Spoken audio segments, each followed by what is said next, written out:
There are places built to save lives that, paradoxically, become traps for the very souls meant to find safety there.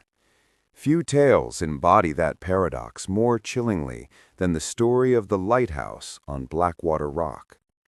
Rising against the relentless waves of the North Atlantic, the structure was erected in 1901, intended to guide ships through one of the most treacherous stretches of sea off the coast of Maine.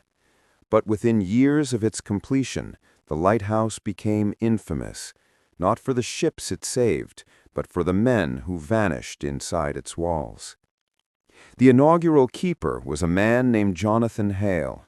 Formerly a whaler, Hale was known as a taciturn figure, widowed, with no family save for a daughter who had married and moved inland. His journal, preserved today in the archives of Portland, reflects a growing unease in his postings. At first, his entries are mundane, light-trimmed, foghorn-oiled, sea calm. But over time, the words grow erratic. February 17th, 1902. The sea is loud tonight. I hear voices on the wind, though there are no boats for miles. They call my name as if from beneath the waves. March 3rd, 1902. Found wet footprints on the stair, though I am alone here. They led up toward the lantern room, but when I followed, nothing. Only the glass fogged with breath that was not mine. On March 15th, Hale's report stopped. A supply ship found the lighthouse empty. His boots were discovered near the rocks, but no body was ever recovered. Officials assumed he slipped and fell into the ocean. Sailors whispered otherwise. The second great incident came 2 decades later.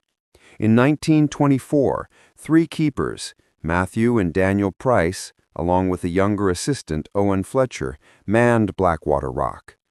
For months they worked without issue, but in November the mainland station received strange transmissions, fragmented radio calls full of static. The words were nearly incoherent, but operators noted repeated phrases: "The light won't go out," "It watches us," and "Don't let it inside." When relief arrived in December, the lighthouse was in disarray. Tables overturned.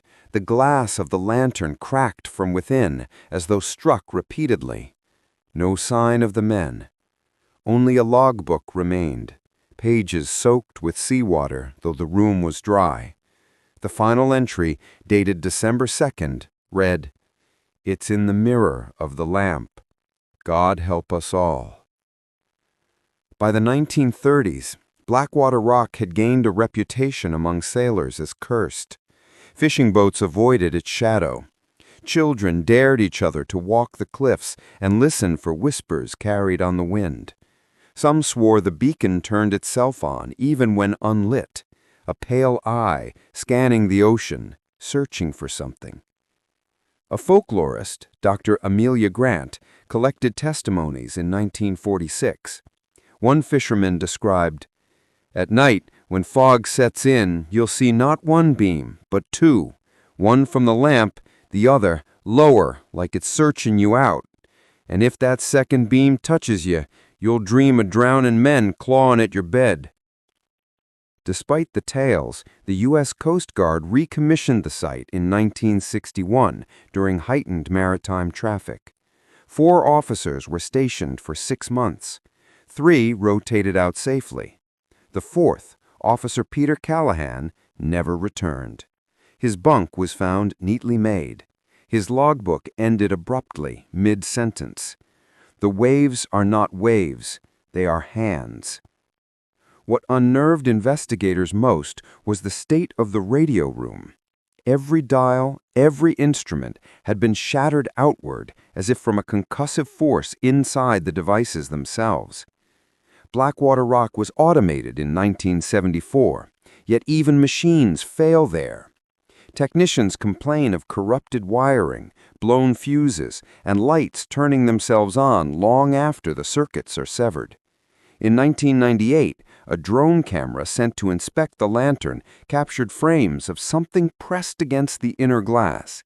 It looked like a face, waterlogged, distorted, before the feed cut out. Tourists sometimes hike the cliffs nearby. They tell of hearing a low hum, like chanting when the tide is high. Others describe figures pacing the lantern room at night. The Coast Guard dismisses these as reflections, yet restricts access without explanation. In 2014, a group of urban explorers posted footage online after sneaking into the lighthouse. Their video shows laughter, nervous jokes, a climb up the spiral staircase. Then, around the 17-minute mark, one of them gasps, "Did you hear that? Someone's whispering." Moments later, the camera swings to the lantern. Though the bulb is off, a dim glow pulses from the Fresnel lens. In its reflection, for a fraction of a second, you can see not 4 young explorers, but 5 figures. The 5th stands too tall, its face blurred, eyes wide as if drowning. The video ends abruptly. The channel was deleted 2 days later. The group never posted again. Skeptics argue that every disappearance had a rational cause: storms, accidents, poor maintenance. But the pattern is undeniable. Blackwater Rock claims its keepers one by one, leaving behind only fragments of terror scribbled in journals or carved into walls. Some say the lighthouse is not a guide, but a prison, not keeping sailors safe from rocks, but keeping something else inside. If the light ever truly goes out, perhaps whatever it watches will be free to drift inland. And still, on storm-heavy nights, ships report the beacon flaring to life, brighter than any man-made lamp, sweeping across the waves as if searching or warning. But the sea carries its own warning, too. If you anchor too close to Blackwater Rock, listen carefully. Between the crash of waves and the howl of wind, you'll hear them. The voices of keepers past, whispering up from the drowned deep. The light watches you back.